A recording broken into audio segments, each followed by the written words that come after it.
좋아요, 구독!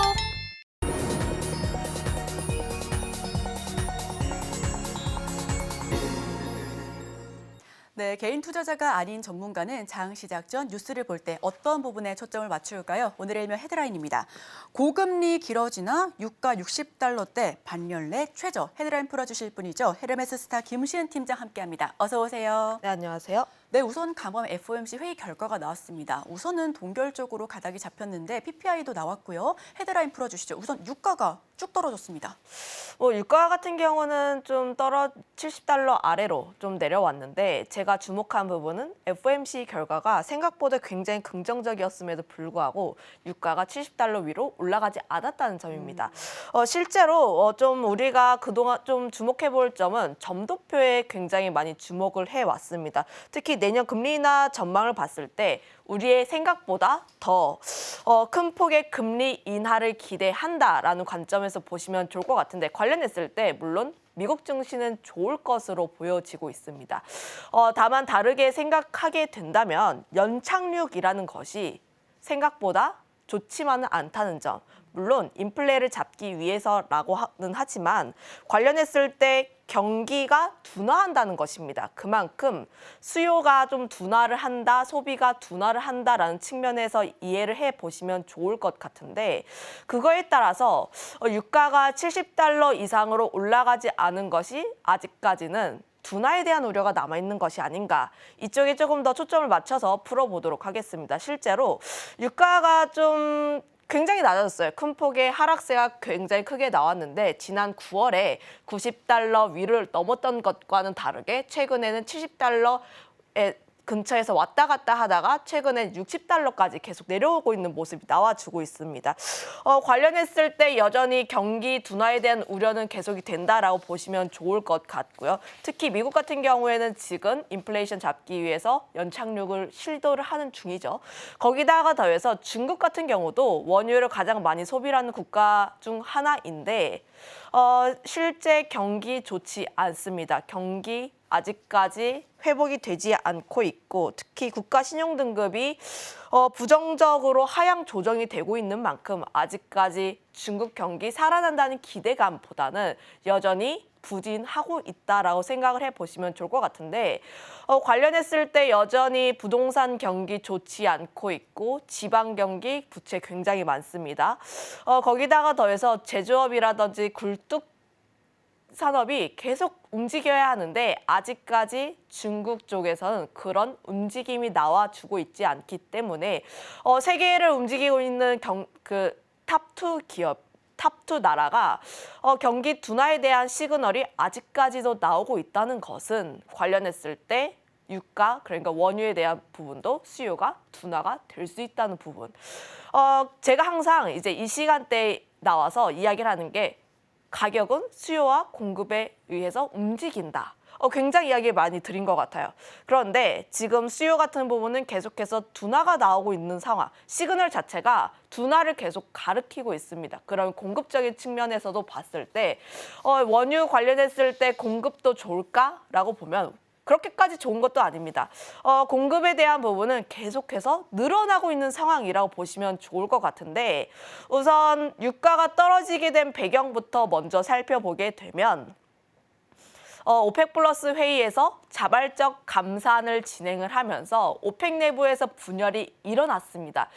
실제로 감산에 참여하는 나라들이 있고 감산에 참여하지 않은 나라들이 있는데 물론 사우디처럼 굉장히 앞으로 좀 먼 미래를 바라보고 계속해서 원유로부터 돈을 좀 끌어와야 하는 쪽에서는 감산을 진행을 해서 원유 가격을 좀 끌어올려야겠다라는 나라들도 있을 것이고 혹은 아프리카처럼 뭐 나라마다 각자의 사정이 좀 다를 거 아니에요. 그러면 아프리카 같은 경우에는 강제 감산에 대해서 이의를 제기하면서 난 참여를 안 하겠다 이렇게 해버리면서 사실상 오펙 플러스 내부에서도 분열이 일어나게 되면서 원유 관련했을 때 이들의 힘이 예전만큼 못하다라는 평이 굉장히 많아지고 있어요. 거기다가 더해서 여기서 또 미국이 치고 들어왔습니다.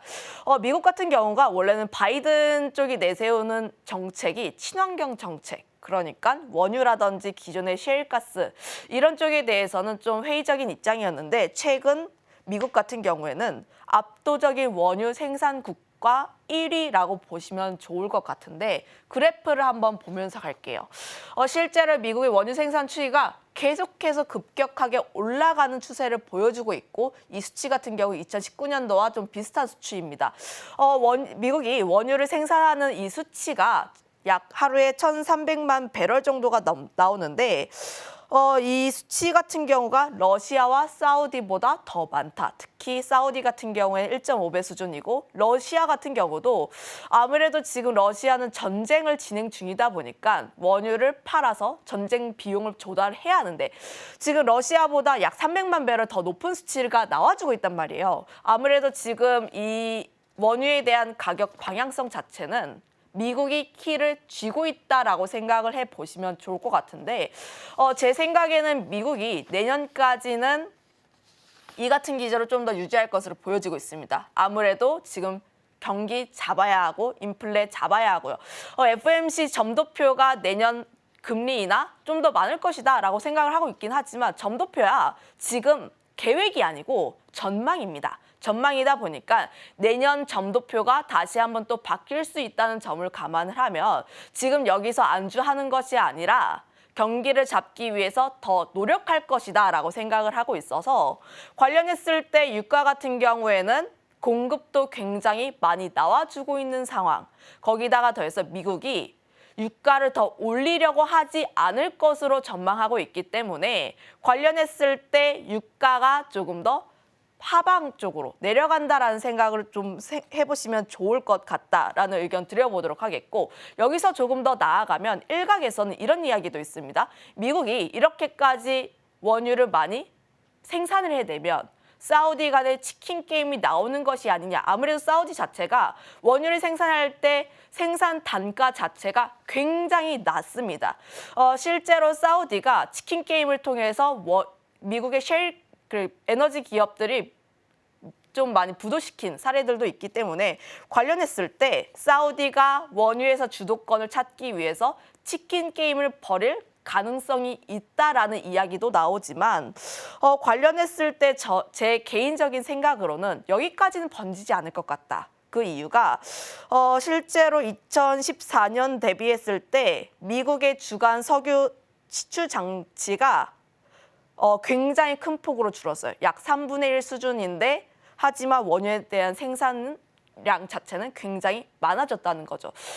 굉장히 긴 시간을 미국 에너지 기업들이 효율화를 진행했다는 것을 보면서 관련했을 때 사우디도 좀 많이 잃는 전쟁을 하진 않을 것 같다. 그런 생각을 갔을 때 지금 원유 같은 경우는 유가 같은 경우는 $70 선에서 유지가 된다면 가장 베스트이고 조금 더 하락을 할 수는 있겠지만 큰 폭의 하락세는 더 나오지 않을 것 같다라는 게 저의 생각입니다.